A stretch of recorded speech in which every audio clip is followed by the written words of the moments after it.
यदि DB लटरीको form भर्दा यस्तो खालको समस्या आएको छ भने यहाँ देख्न सक्नुहुन्छ, the requested URL was rejected, please consult with your administrator भनेको हुन्छ। यदि यस्तो खालको समस्या आएको छ भने यस्तो समस्यालाई कसरी फिक्स गर्ने। नमस्कार, म प्रजन राई र यहाँहरूलाई स्वागत छ mission top Nepali tech YouTube च्यानलमा। आउनुहोस् ढिलो नगरी भिडियोलाई सुरु गरौँ। सुरुमा चाहिँ मैले चाहिँ एउटा फर्म भरेको थिएँ, जसलाई चाहिँ म यहाँ गो ब्याकमा क्लिक गर्दैछु र मैले एउटा फर्म फिलअप गर्दाखेरि सबै फर्महरू फिलअप गरिसकेको छु। र यहाँ देख्न सक्नुहुन्छ मैले एउटा फोटो पनि चुज गरेको थिएँ, तर यहाँ चाहिँ कुनै पनि फोटोग्राफ रिसिभ भनेको छैन अथवा ब्ल्याङ्क भएको छ। यसको मतलब हाम्रो यस्तो समस्या आयो भने हाम्रो चाहिँ फोटोमा केही गडबडी छ भने त्यो खालको समस्या आउँछ। सो अब हामीले चाहिँ फोटोमा के कुरा छ त, के कुरामा चाहिँ समस्या छ त, त्यो कुरा चाहिँ हामीले हेर्नुपर्ने हुन्छ। जस्तै हामीले अपलोड गर्नुपर्ने फोटो चाहिँ रहेको छ, यो फोटो रहेको छ। यो फोटोको चाहिँ रेजुलेसन म यहाँ माउस राख्दैछु, यसको चाहिँ माउस ओभर गर्दाखेरि देख्न सक्नुहुन्छ 600x600 पिक्सल्स भनेको छ। अब यो पिक्सल ठिक छ। आइटम टाइप, यदि तपाईँको आइटम टाइप जेपिजी छैन भने पनि यो सपोर्ट गर्दैन। यदि जेपिजी देखाइरहेको छ तर पनि तपाईँको चाहिँ कुनै सफ्टवेयरबाट चाहिँ तपाईँले सेभ गर्नुभएको छ भने त्यस्तो अवस्थामा सपोर्ट नगर्न पनि सक्छ। र यसको उपाय भनेको चाहिँ यो फोटोलाई चाहिँ हामीले फाइनली जेपिजीमा चाहिँ कन्भर्ट गर्नुपर्ने हुन्छ। जेपिजी देखाए पनि अथवा चाहिँ पिएनजी भए पनि अथवा चाहिँ बिटम्याप भए पनि बिएमपी भए पनि तपाईँले चाहिँ यसलाई चाहिँ जेपिजीमा चाहिँ कन्भर्ट गर्नुपर्ने हुन्छ। र त्यसको लागि चाहिँ यो क्रप त फाइनली भइसकेको छ, तर यसलाई चाहिँ म फर्मेट मात्रै फाइनली जेपिजी बनाउँदैछु। जसको लागि चाहिँ तपाईँको कम्प्युटरमा चाहिँ इमेजलाई चाहिँ राइट क्लिक गर्नु होला। राइट क्लिक गरिसके पछाडि एडिट भन्ने अप्सन्स देख्न सक्नुहुन्छ। यो एडिट भन्ने अप्सन्समा क्लिक गरिसके पछाडि चाहिँ हाम्रो कम्प्युटरमा एमएस पेन्ट ओपन हुन्छ। एमएस पेन्ट प्रोग्राममा चाहिँ हाम्रो इमेजलाई चाहिँ प्रिभ्यू गर्ने। त्यस पछाडि चाहिँ हाम्रो फाइल मेनुमा क्लिक गरेर सेभ एजमा पोइन्टर राखेर यहाँ देख्न सक्नुहुन्छ जेपिजी पिक्चर। हाम्रो इमेजलाई चाहिँ हामीले जेपिजीमा फाइनली जेपिजीमा चाहिँ सेभ गर्नुपर्ने हुन्छ। जसको लागि चाहिँ जेपिजी पिक्चरमा म क्लिक गर्दैछु। त्यस पछाडि हाम्रो सेभ गर्नुपर्ने फोल्डरमा म जाँदैछु र यो इमेजलाई चाहिँ म यसमा क्लिक गरेर रिप्लेस गरिदिँदैछु।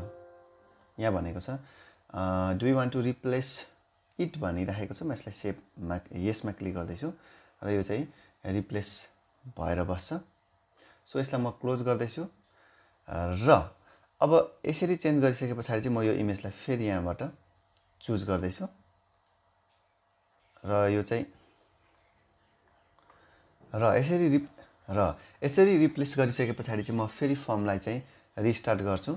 जसको लागि चाहिँ म यो युआरएललाई यसरी ब्याक स्पेस थिचेर इन्टर थिच्दैछु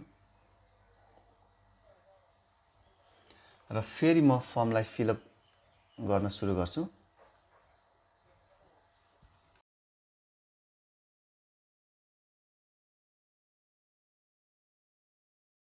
र फेरि फर्म फिलअप गर्दै गर्दा फोटो इन्ट्रान्ट फोटोग्राफ भन्ने ठाउँमा चाहिँ फोटो अपलोड गर्नुपर्ने ठाउँमा म आइसकेको छु। सो म चुज न्यू फोटोमा क्लिक गरेर जुन हाम्रो जेपिजीमा जुन पेन्ट प्रोग्रामबाट चाहिँ जेपिजीमा कन्भर्ट गरिसकेको इमेजलाई चाहिँ म फेरि चुज गर्दैछु र यति गरिसके पछाडि फेरि म बाँकी इन्फर्मेसनहरू फिलअप गर्छु।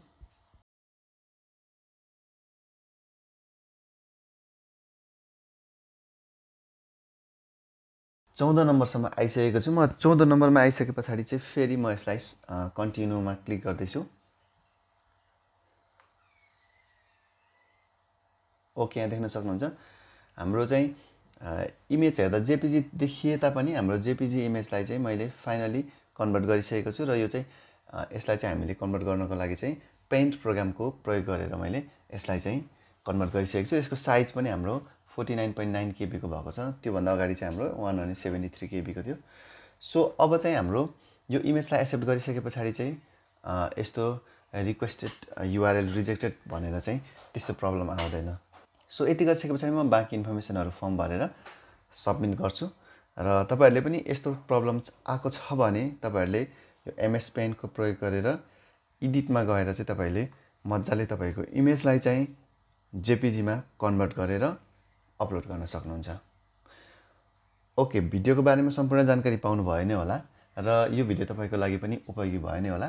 यदि भिडियो मन पर्यो भने कृपया भिडियोलाई लाइक गरिदिनु होला र तपाईहरुको साथीहरुलाई शेयर पनि गर्न नबिर्सनु होला।